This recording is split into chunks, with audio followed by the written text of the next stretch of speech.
विद्यार्थी मित्रहो, आपल्याला मागील 2 लेक्चरमध्ये जे लिव्हिंग ऑर्गॅनिझम आहेत त्यांच्या वेगवेगळ्या कॅरेक्टरिस्टिक्स आपण घेतलेली आहेत आणि त्यापैकी काही आपल्याला मी सांगतो.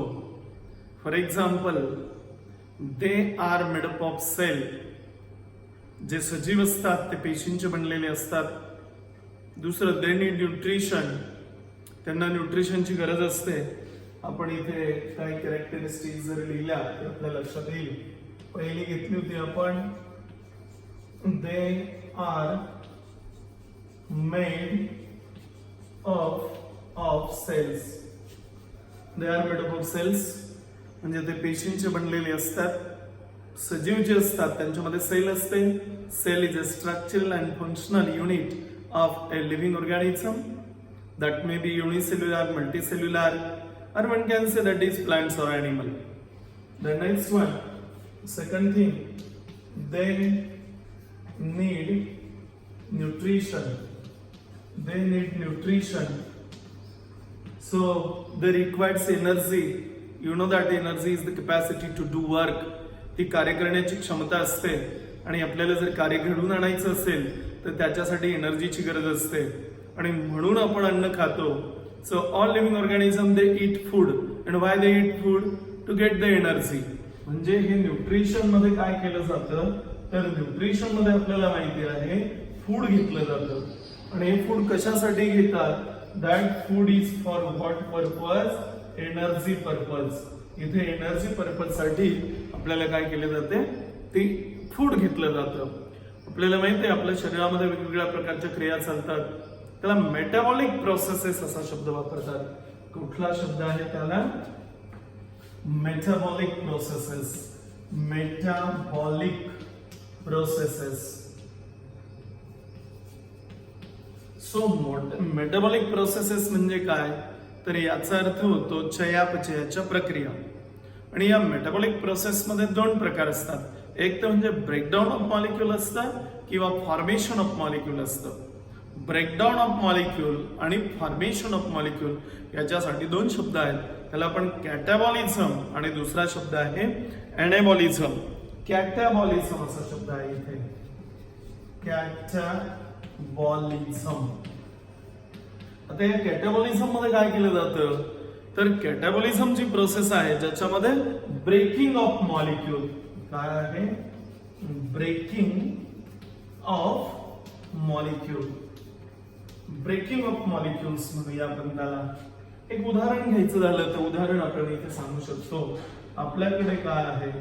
समजा फॉर एक्झाम्पल आपल्याकडे मोनोसॅकॅराइड आहे. त्या मोनोसॅकॅराइड मध्ये आपल्याकडे आहे फॉर एक्झाम्पल C12H22O11 हे डायसॅकॅराइड आहे. या डायसॅकॅराइडचं ब्रेकडाऊन केलं जातं आणि इथे काय केलं जातं? C6H12O6 प्लस C6H12O6 म्हणजे हे सिंपल मॉलिक्युल्स आहेत आणि हा कॉम्प्लेक्स मॉलिक्यूल आहे. या कॉम्प्लेक्स मॉलिक्यूलचं ब्रेकडाऊन होतं आणि इथे काय होतं? सिंपल मॉलिक्यूल फॉर्म होतात. तर याच्यासाठी शब्द वापरलेला आहे आपण कॅटाबॉलिझम म्हणजे ब्रेकिंग ऑफ मॉलिक्यूल. म्हणजे जेव्हा आपण फूड खातो तेव्हा प्लांट खातो ना, plant as a source of food material. तर त्या प्लांट मध्ये काय असतं? Food is stored in the form of starch. Starch is a polysaccharide म्हणजे अनेक असे ग्लुकोजचे युनिट असतात त्याच्यामध्ये आणि ते ग्लुकोजचे युनिट आपल्याला डायजेशन करत असतं आणि त्याचं ब्रेकडाऊन करावं लागतं. ब्रेकडाऊन करायचं म्हणजे त्याचं सिम्पलर फॉर्म मध्ये कन्व्हर्जन करायचं. सुरुवातीला आहे पॉलिसॅकॅराइड, नंतर आहे डायसॅकॅराइड आणि नंतर आहे मोनोसॅकॅराइड.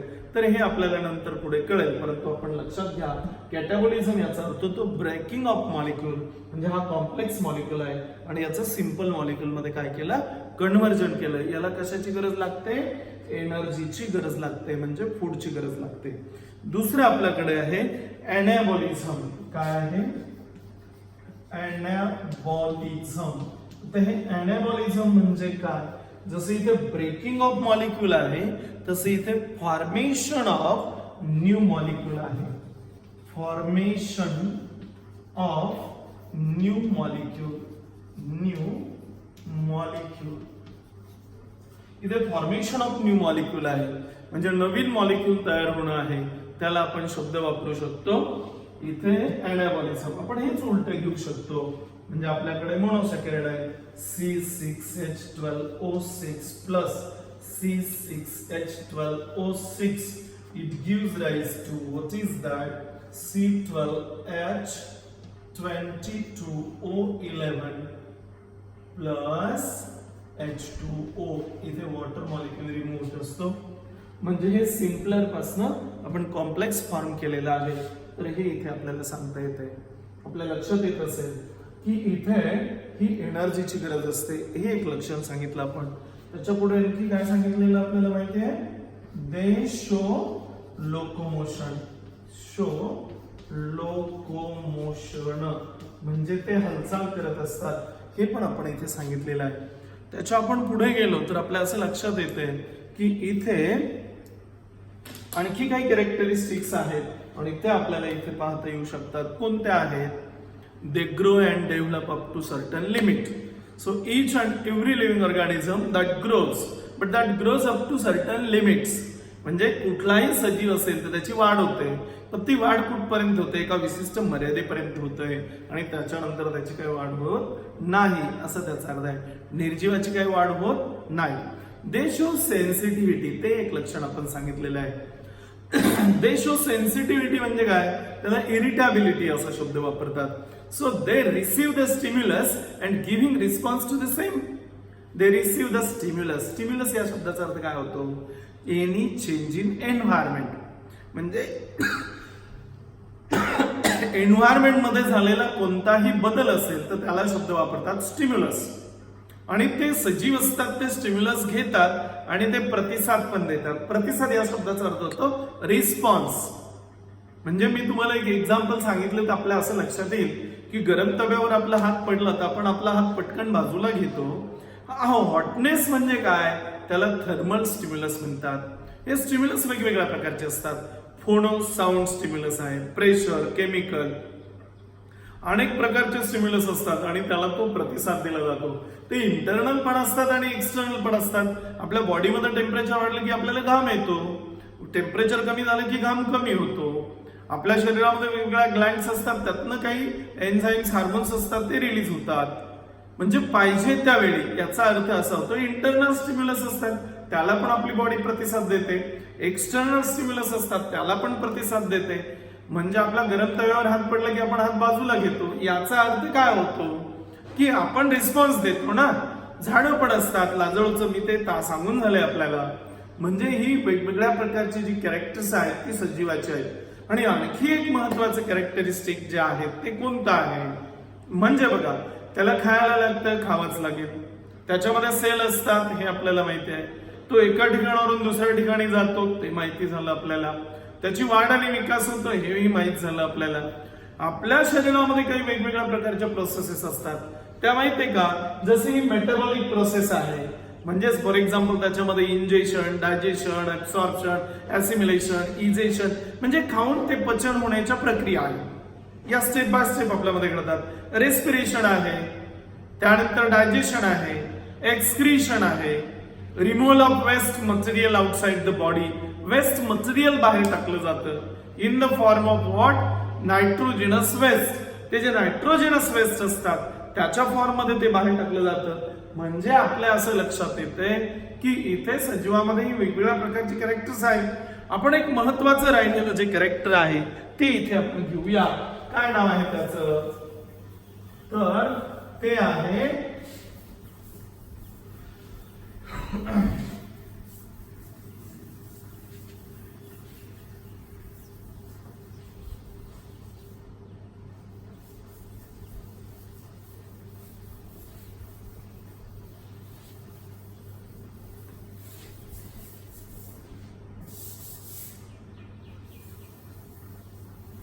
ते कॅरेक्टर्स आहे.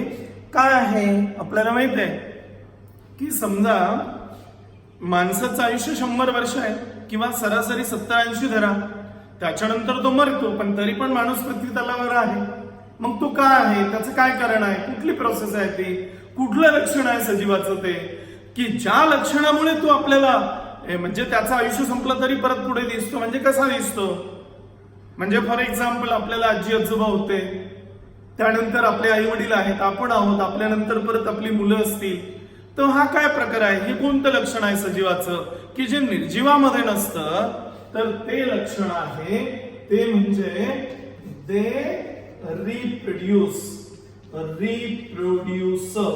ते रिप्रोड्यूस या शब्दाचा अर्थ काय आहे? रिप्रोड्यूस म्हणजे रिप्रोडक्शन म्हणतात त्याला.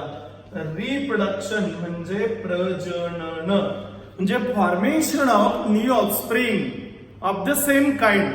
स्वतः सारख्या नवीन जीवाची निर्मिती करणं त्याला म्हणतात रिप्रोडक्शन.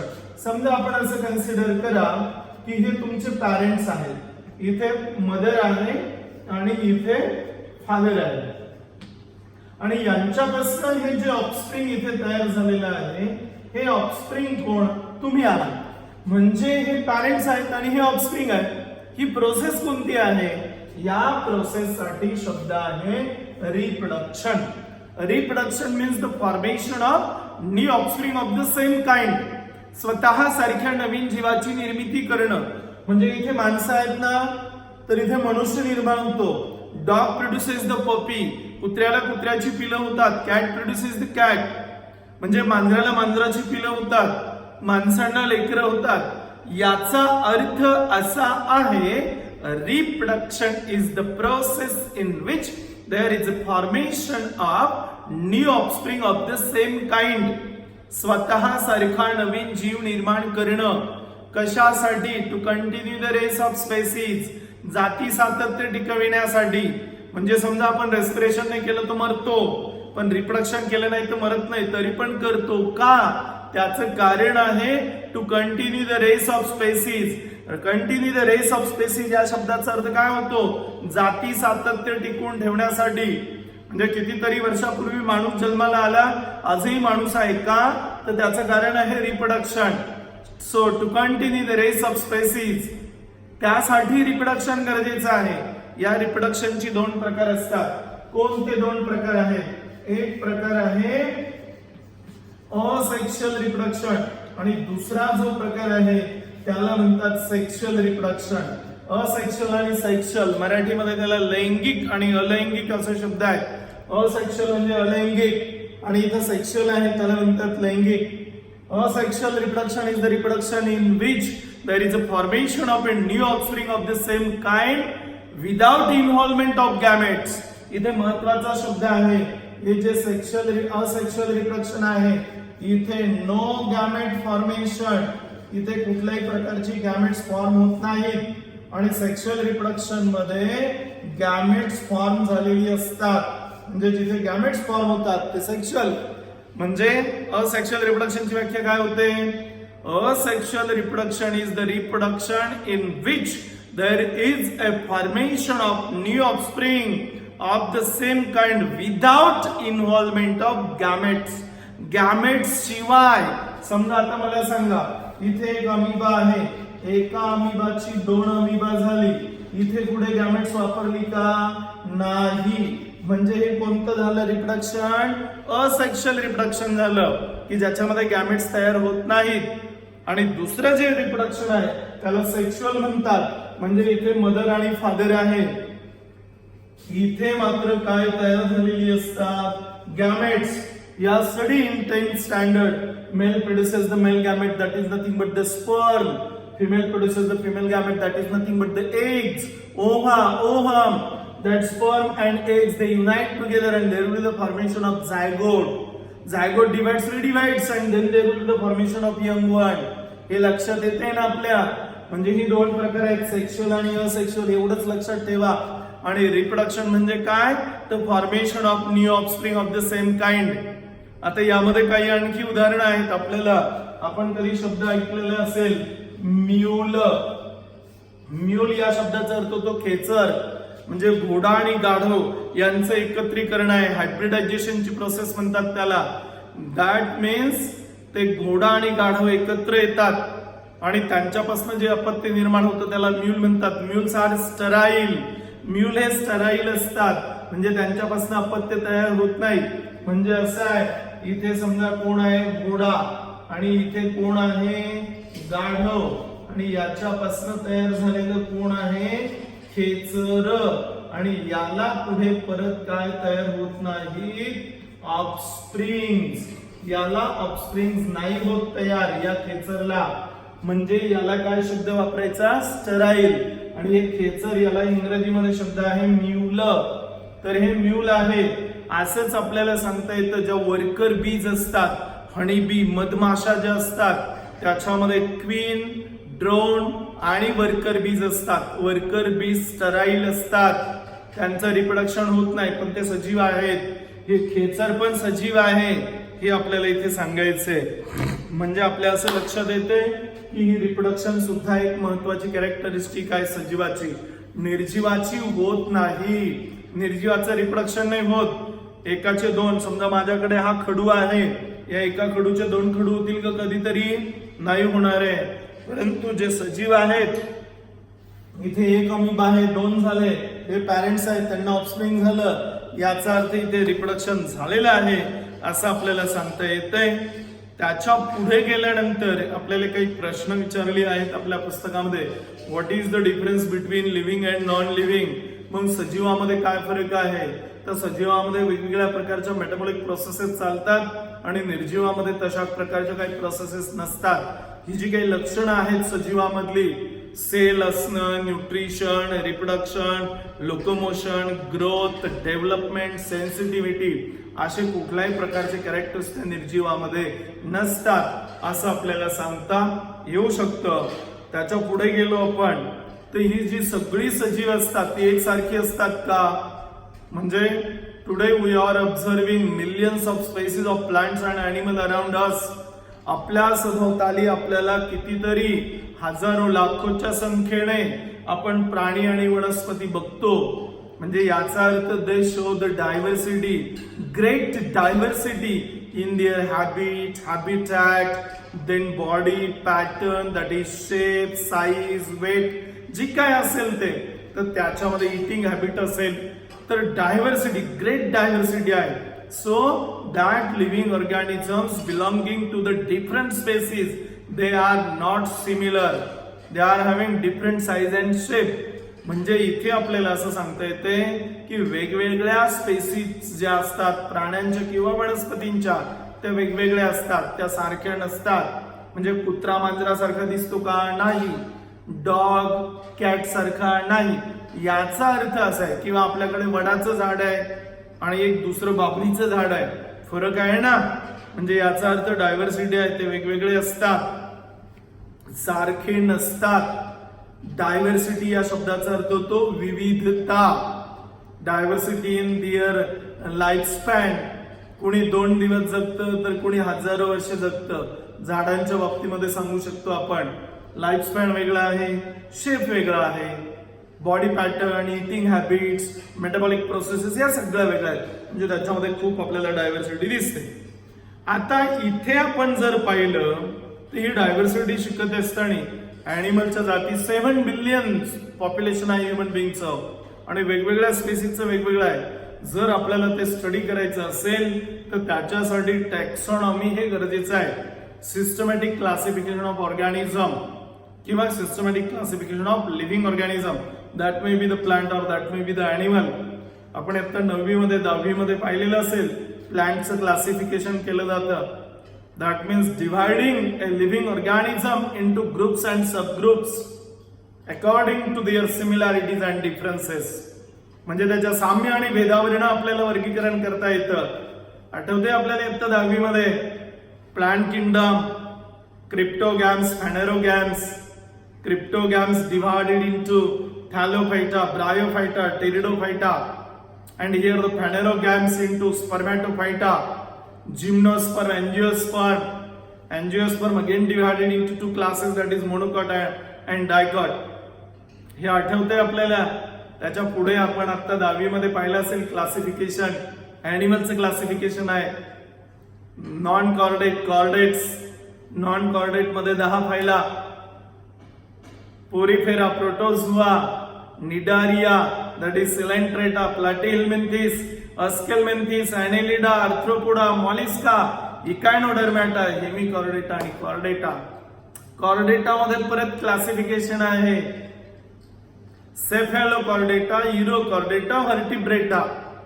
व्हर्टिब्रेटाचं परत क्लासिफिकेशन आहे कुठलं सायक्लोस्टोमॅटा, पायसेस, एम्फिबियन्स, रेप्टिलिया, एव्स, मॅमल्स.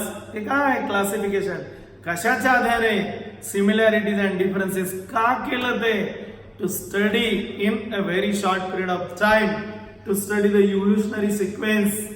त्याचा इव्होल्युशनरी सिक्वेन्स पाहायचा असेल आपल्याला सिस्टमॅटिक स्टडी करायचं असेल कमीत कमी दिवसामध्ये अभ्यास करायचा असेल तर हे गरजेचं आहे क्लासिफिकेशन. एक उदाहरण सांगेल आपल्याला मेडिकल शॉप मध्ये आपण गेलो तर तिथे काय असतं औषधं आपण चिठ्ठी दिली प्रिस्क्रिप्शन की लगेच आपल्याला मिळतं का तर त्याने वर्गीकरण करून ठेवलंय. जर वर्गीकरण नसतं तर 2 दिवस त्याला औषधं सापडली नसती. ए वाले कप्प्यात बी चे सी चे डी चे असे लावून ठेवलेले असतात त्यांनी ती औषधं. आणि म्हणून आपल्याला पण क्लासिफिकेशन करायचं असेल आणि कमीत कमी दिवसामध्ये एकदम इझी आणि परफेक्ट आपल्याला स्टडी करायचं असेल तर क्लासिफिकेशन गरजेचं आहे हे आपल्याला सांगता येते. त्याच्यानंतर त्याच्या पुढे गेलं आपण तर जे लिव्हिंग ऑर्गॅनिझम असतात ते कसे असतात आपल्या लक्षात येते. जे लिव्हिंग ऑर्गॅनिझम आहे त्याच्यामध्ये प्लांट्स आहेत, त्याच्यानंतर मायक्रो ऑर्गॅनिझम्स आहेत आणि ऍनिमल्स आहेत. काय काय आहे आपल्याकडे plants, animals and micro organisms आहेत. बघा प्लांट्स आहे, ऍनिमल आहे आणि मायक्रो ऑर्गॅनिझम्स. तर यापैकी जे प्लांट्स असतात त्याला वेगळा शब्द वापरतो आपण आणि जे ऍनिमल असतात त्यांना वेगळा शब्द वापरतो. काय शब्द वापरताय कधी गेलाय शब्द आपल्याला इथे सांगतो मी आपल्याला. समजा फॉर एक्झाम्पल असं कन्सिडर करा इथे प्लांट आहे इथनं ऍटमॉस्फिअर मधनं CO2 इंटेक केलेला आहे आणि इथनं लाईट घेतलेला आहे. लाईट म्हणजे सनलाईट आहे आणि इथे काय फॉर्म झालेला आहे C6H12O6 आणि इथे रिलीज होतो O2. इथे लागतो याला water.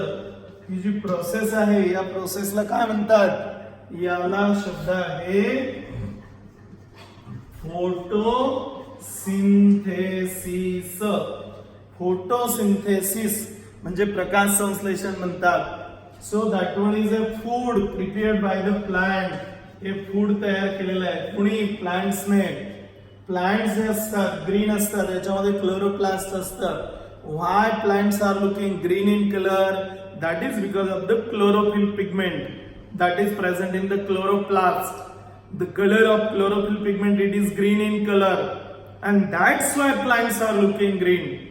And in that chlorophyll pigment chloroplast there is a synthesis of energy that is chemical energy. म्हणजे या लाईट एनर्जीचं कन्व्हर्जन कशामध्ये केलं या फूड मध्ये केलं म्हणजे केमिकल एनर्जी मध्ये.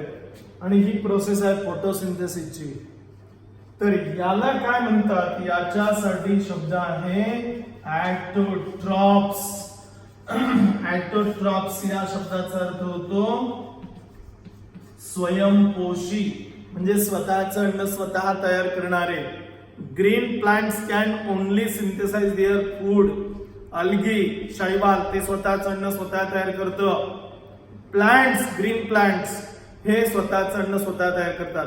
आपण आपले उदाहरण घेतलं समजा फॉर एक्झाम्पल इथे एक ऍनिमल आहे म्हणजे हा एक ऍनिमल इथे आपण दाखवतोय. या ऍनिमल मध्ये हा काही स्वतःचं अन्न स्वतः तयार करत नाही. अन्नासाठी तो दुसऱ्यावर अवलंबून असतो असं आपल्याला माहिती आहे. म्हणजे हा ऍनिमल आहे इथे तर इथे हा असेल किंवा आणखी आपण ह्युमन बिंगचं एक्झाम्पल घेऊया. तर ही फूड तयार करत नाही ती प्लांट्स खातात इनडायरेक्टली. डायरेक्टली त्याला शब्द आहे हेटेरोट्रॉप्स. हेटेरोट्रॉप्सला म्हणतात परपोषी म्हणजे स्वतःचं अन्न स्वतः तयार करत नाहीत तर ते कशावर अवलंबून असतात ॲटोट्रॉप्स वरती. आपल्या थोडक्यात असं लक्षात आले, not all living organisms they produce their own food material. There are some organisms they can prepare their own food material. For example, green plants they can prepare their own food material. That's why they are called as the autotrophic organism. आणि त्याला दुसराही शब्द आपण वापरू शकतो, त्याला शब्द वापरतात producer. त्याला प्रोड्युसर असं म्हणतात, त्याला उत्पादक म्हणतात. आणि जे ऍनिमल असतात ते ऍनिमल कसे असतात, हेटेरोट्रॉफिक असतात. ते स्वतःच अन्न स्वतः तयार करत नाहीत असं आपल्याला सांगता येते. मागे एकदा मी सांगितलं वाळूचा ढिगारा आहे, वाढत वाढत चालला, मग सजीव आहे का, नाही. टेस्ट ट्यूब मध्ये एखादी रिॲक्शन केली आणि तिथे त्याची साईज वाढली, इन्क्रीज झाली त्या टेस्ट ट्यूब मध्ये ते सोल्युशन, तर आहे का सजीव, नाही. तर तिथे पण ते सजीव नाही. आणखी एक आपल्याला असं सांगता येते की समजा कधी कधी असं होतं ऍक्सिडेंट झालं, डोक्याला मार लागला की त्याचं मेंदू डेड, त्याचं ब्रेन बंद पडतं, पण बाकीचे अवयव असतात त्याला ब्रेन डेड म्हणतात. मग ब्रेन डेड झाल्यानंतर त्याला लाईफ सपोर्ट केलेली इतर काही इन्स्ट्रुमेंट्स लावली तर त्याने त्याची बॉडी काही काळ चालते, परंतु ते काढून घेतली की ती मरते. मग ज्याचा ब्रेन डेड झालाय परंतु हार्ट असेल, किडनी असेल ते वर्किंग मध्ये आहे, तर त्याला सजीव म्हणायचं का निर्जीव म्हणायचं, तर त्याला पण आपण डेड असं म्हणतो, त्याला लिव्हिंग म्हणता येत नाही. ब्रेन डेड झालेल्या लोकांचं हार्ट, किडनी हे दुसऱ्याला ट्रान्सप्लांट करण्यासाठी वापरतात, कारण एकदा का त्याचा ब्रेन डेड झाला की तो परत काय होत नाहीये, सजीव किंवा जिवंत होत नाहीये. त्या ऑर्गन बाकीचे फंक्शनल असून पण काही उपयोग होत नाही. त्याचं कारण brain is a controlling organ of the body. जसं सेलमध्ये न्यूक्लियस असतो तसं ते ब्रेन आहे. ओके, म्हणजे brain dead is a dead, त्याला डेडच म्हणायचं असं त्याचा अर्थ आहे. समजा आपला एखादा डोळा गेला, दिसत नाहीये, पण तो सजीव आहे, तो त्याला डेड नाही म्हणत, पण ब्रेन डेड झाला की त्याला डेड असा शब्द घोषित केला जातो, किंवा त्याला पर्सन हॅज डाईड असं म्हणतात त्याला, किंवा that one is declared as a died. So you got it. Living organism हे जे आपलं लिव्हिंग वर्ड आहे याच्यामध्ये बेसिक कॅरेक्टरिस्टिक्स दिलेल्या आहेत आपल्याला सजीवाच्या. आणि पुढचा जो पार्ट होता आपल्याला त्या चॅप्टरचा, तर तो आपल्याला डिलीट केलेला आहे, कारण आता आपण पाहिलं की ही जी परिस्थिती निर्माण झालेली आहे की आपल्याला घरी थांबावं लागते, काही दिवस शाळा बंद ठेवल्या, आपण आता ऑनलाईन शिक्षण सुरू केलंय, आणि त्यामुळे आता कालावधी परीक्षेसाठी आपल्याला कमी मिळणार आहे. त्या अनुषंगानं सिलेबस कमी केलेला आहे बोर्डने, आणि तो सिलेबस कोणता कमी केलाय, कोणत्या चॅप्टर मधला, हे आपल्याला पहिल्या जो काही आपण पाहिलेलं असेल लिंक बायोलॉजीची, तर त्याच्यामध्ये तो दिला होता आपल्याला. म्हणून इथे आपला हा चॅप्टर जो आहे अतिशय सोपा, सरळ, साधा. हे बघा 8वी 9वी 10वी मध्ये आपण जे पाहिलं ना तेच पुढे 11वी 12वी मध्ये असतं. असं काही फार नव्यानं वेगळं काही नसते, परंतु बऱ्याच लोकांना असं वाटतं अरे बापरे 11वी सुरू झाली, फार टेन्शन आलंय. तर असं काही नाहीये. जे रेसिडेन्शियल ज्युनियर कॉलेजची जी मुलं आहेत त्यांच्यासाठी आपल्याला लाईव्ह लेक्चर्स घ्यायचे आहेत. म्हणजे आम्ही इथे शिकवणार आणि तुम्ही समोर त्या मोबाईलमध्ये किंवा कॉम्प्युटर टीव्ही मध्ये बघणार, आणि तुम्हाला काही प्रश्न विचारायची असली तर तुम्ही पण प्रश्न विचारू शकता, आम्ही पण तुम्हाला प्रश्न विचारू शकतो. अशा प्रकारचा प्रोग्राम आपण लवकरच सुरू करणार आहोत. फक्त रेसिडेन्शियल ज्युनियर कॉलेजची जी मुलं आहेत त्यांच्यासाठी आहे, आणि बाकीच्या मुलांसाठी हा संस्थेचा जो प्रोग्राम आहे तो तर चालूच आहे. लक्षात येते मी काय सांगतो ते. त्या या ज्या लिंक असतात त्याचे जे प्रश्न असतात ही बेसिक प्रश्न आहेत. म्हणजे तुम्हाला असं वाटेल की ही प्रश्न याच्यात कुठे आहेत, तर 8वी 9वी 10वी मध्ये तुम्ही जे पाहिलेलं आहे त्याच्यामधूनच ती आपल्याला सापडतील. परत एकदा मी आपल्याला त्या कॅरेक्टरिस्टिक्स सांगतो आणि मग आपण इथे थांबूया. ही बघा की जे सजीव असतात, all living organism they are made up of cell. Cell is a basic structural and functional unit of living organism. For that purpose there is a requirement of energy, and that's why we are eating food. So living organism they need nutrition for their growth and development. All organism they grow and develop up to certain limit, एका विशिष्ट मर्यादेपर्यंत, आणि afterward there will be death. त्याला ageing effect असं म्हणतात, माहिती का. म्हणजे आपण जशी वाढ होते आपली तशी ऑर्गन डेव्हलप होतात, आणि after that what happen in an old age the efficiency of that organ that goes on decreasing and ultimately there will be the stoppage of a function and that is called as a death. त्याला organ death म्हणतात. म्हणजे वयानुसार माणसाचे organ develop होतात आणि उतार वयामध्ये ते काय होऊन जातात, त्याची इफिशियन्सी कमी होते. म्हणजे आपण पाहिलं असेल तरुण असताना आपण किती उंचावरून उडी मारली तर काही नाही, परंतु म्हातारपणी नुसता फरशीवरनं पाय पडला पायरीवरनं तरी मोडून जातो. त्या ऑर्गनची इफिशियन्सी काय झालेली असते, कमी होते आणि ultimately there will be the death. Each and every living organism that one is having a specific life span. म्हणजे प्रत्येक सजीवाचा एक विशिष्ट असा जीवन काळ असतो, त्याच्यानंतर तो मरतोच. म्हणजे कुठलाही सजीव असेल तर तो असा चिरंजीव नाही, त्याला मरावंच लागतं. जन्माला आलं म्हणजे मरावंच लागतं, म्हणजे त्याची डेथ होत असते.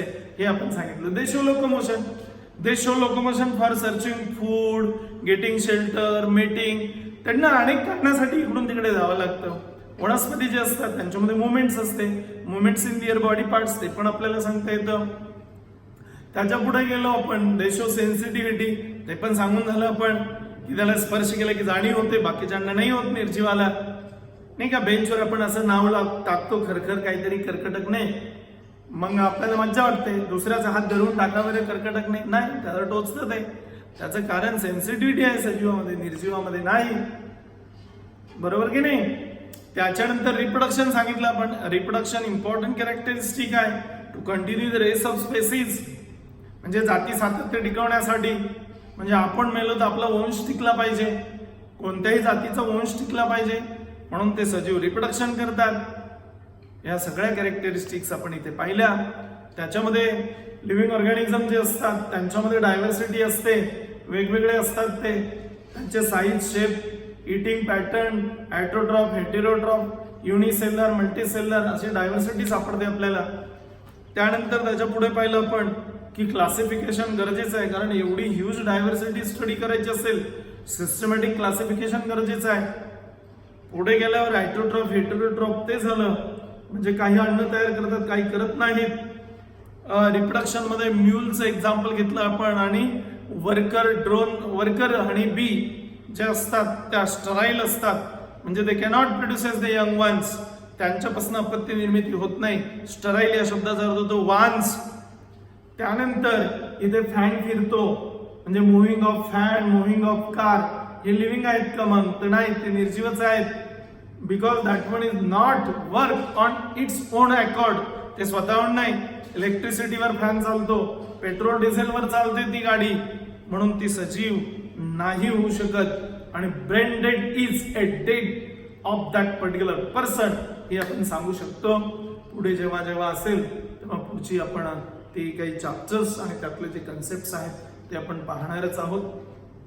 सर्वांनी बाजारामधनं बुक्स विकत घ्या. त्या बुक्स मध्ये ही जी काही माहिती आहे ती बघत चला. डेली आपण अभ्यास करणं गरजेचं आहे. ते MCQs दिले जातात ते सोडवा, त्याचा स्क्रीनशॉट काढून ठेवा तुमच्याकडे. म्हणजे कोणती मार्क्स जेव्हा केव्हा पुढे आपल्या टीचरने विचारलं तर तुम्हाला सांगता येतील की तुम्हाला त्याच्यामध्ये किती मार्क्स मिळाली. म्हणून त्याचे स्क्रीनशॉट जे आहेत, तुमच्या मार्क्स मिळतात प्रश्न सोडून झाल्यानंतर, तर त्याचाही तुम्ही काढून ठेवला पाहिजे. आता आज तुम्हाला माहिती असेल, आज म्हणजे आता आजचा व्हिडिओ तो उद्या येणार आहे. आजची जी तारीख आहे आपल्याला 29 तारीख, याला म्हणतात 29/9/2020, आणि हा जागतिक हृदय दिन म्हणून साजरा केला जातो. त्याला वर्ल्ड हार्ट डे म्हणतात. आणि वर्ल्ड हार्ट डे मध्ये काय करायचं असतं, तर आपण आपली काळजी घ्यायची असते. म्हणजे आपल्या हृदयाची काळजी घ्यायची असते. जे वयस्कर माणसं आहेत त्यांनी विशेष काळजी घ्यायची असते. Low fat diet, regular physical exercise, balance diet, yoga, pranayama, हे ज्या गोष्टी केल्या की आपला हार्ट व्यवस्थित राहील आणि त्याची आपण काळजी घेतली पाहिजे. Okay, we will stop here.